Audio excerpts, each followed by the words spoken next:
doesn't work that way.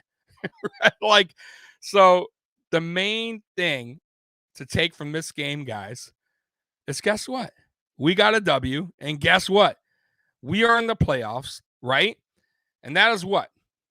2019, 2020, 2021. 3 straight years.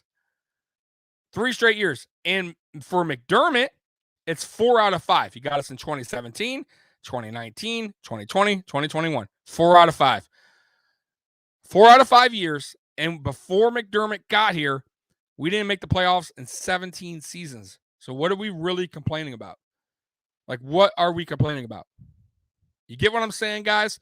That's where the whole Debbie Downer thing came up when I talked to you guys after the Tampa game. I said, chill out, relax, calm down. Take something from each game.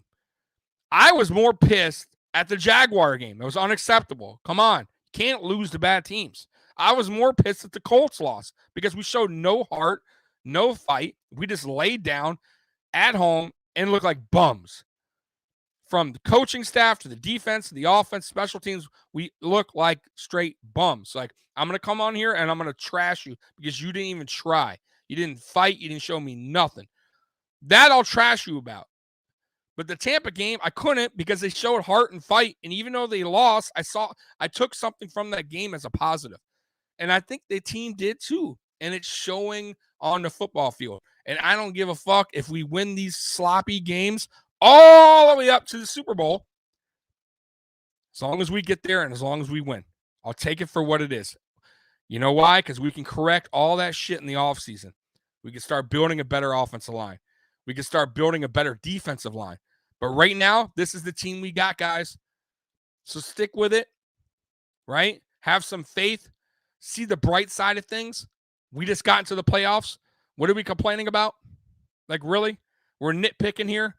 And like I said, I it's okay to say, hey, I didn't like this. I don't like this, but blah, blah, blah. Thank God we got in the. That's cool because that's what I'm on here for. I didn't like Dable's play calling first half. He adjusted, though. I got to give him credit, right? So that's why I'm not going to totally sit here and just bash on Dable. Why? Because he adjusted during the game. If he didn't adjust in that game and we lost to the fucking sorry-ass Falcons, I'd be on here saying Dable needs to go. Fire his fuck ass. It's ridiculous that he lives in Buffalo, knows Buffalo, and continues to throw Josh Allen throw 50 times. It's ridiculous. But he didn't. He adjusted. And I got to give him credit for that. And I got to give our offensive line credit for stepping up the last 2-3 weeks, right? For the defense finally, doing their job as well against the run, right? For the most part. So let's start giving a little bit more credit than only negative, right? Because, guys, like I said, man, I've been a fan since 89. It was great for a while, right?